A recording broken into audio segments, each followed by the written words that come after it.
Now, as the White House and those on the left try to limit your Second Amendment rights, there is startling new evidence about how far they are willing to go. Here are the two latest examples. Now, late last week, a Democratic Colorado state rep, Joe Salazar, suggested that women should not be armed with guns on college campuses, even if they feel like they could be raped. Here are his outrageous comments. There are some gender inequities on college campuses. This is true. And universities have been faced with that situation for a long time. That's why we have call boxes. That's why we have safe zones. That's why we have the whistles. Because you just don't know who you're going to be shooting at. And you don't know if you feel like you're going to be raped, or if you feel like someone's been following you around, or if you feel like you're in trouble, and when you may actually not be, that you pop out that gun and you pop around at somebody.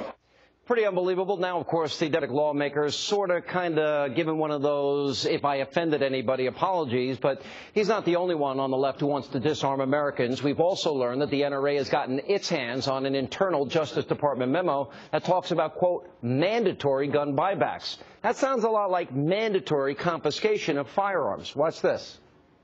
President Obama gives a good speech, and when you listen to him talk about new gun laws, you may think he sounds reasonable.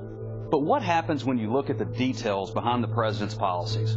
How would they actually work? Let's look at what Obama's own experts have to say.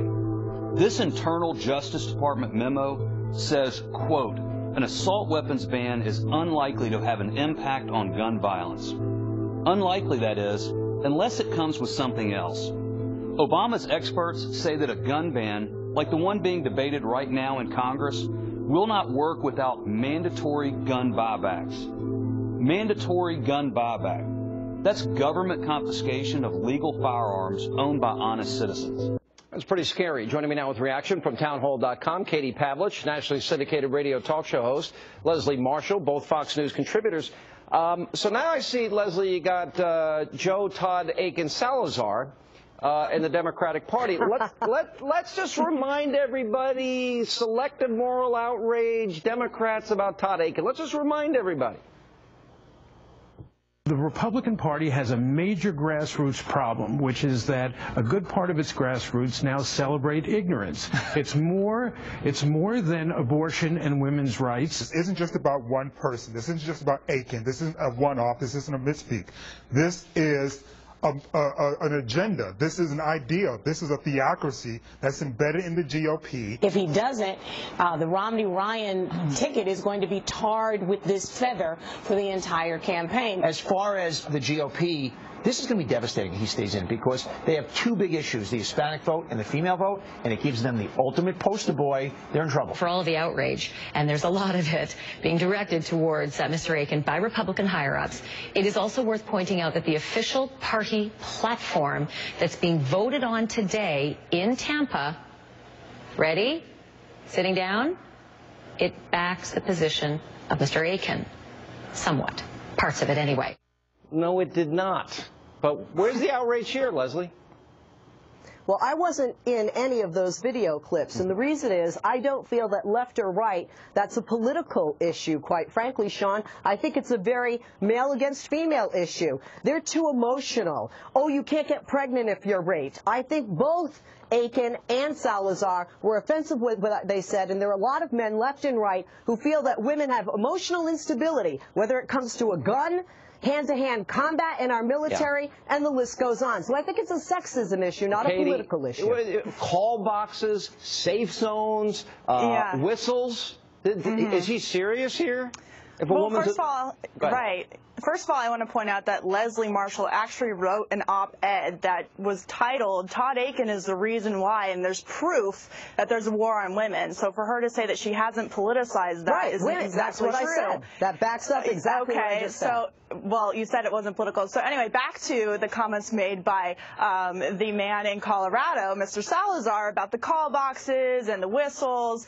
It's such a liberal argument to make. Don't worry, the call box is there so someone else can take care of your responsibility to try and defend yourself first, right? But this isn't just a comment that was made by one Democratic senator in Colorado. We have universities now across the country giving out these tips for young women on college campuses to maybe urinate or vomit on your attacker and he'll back off, scream, try and run away, and other gross and disgusting things, rather than the fact that when there's universities in Colorado passed concealed carry, the crime rate dropped significantly, and it wouldn't be any different anywhere else. Katie, what about the Justice Department memo, mandatory buyback? That's confiscation. There's no other way to put it.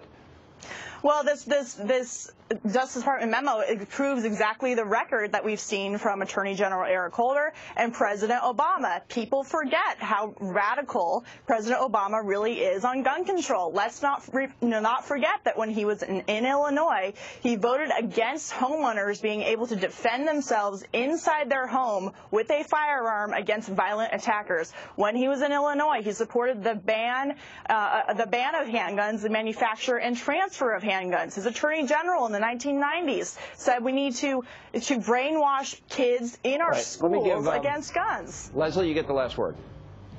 Thank you. Quite frankly, I'd like you to name which states that don't allow conceal and carry permits where they have higher rape rates than other states that do. I also would like to know if, like me at 19, what does that have to do with these dumb comments? If you were the victim of an attempted rape when I didn't have a gun and I did fight him off, and you can use self-defense tactics without a gun if you so choose not to have a gun, or if your gun is not at your disposal. All right. Oh, pink pen. What's the pink pen? There was another Democratic representative from Colorado who said we were using ballpoint pens to fight off gunmen in the middle of an attack. Unbelievable. Guys, good to see you both. If they carry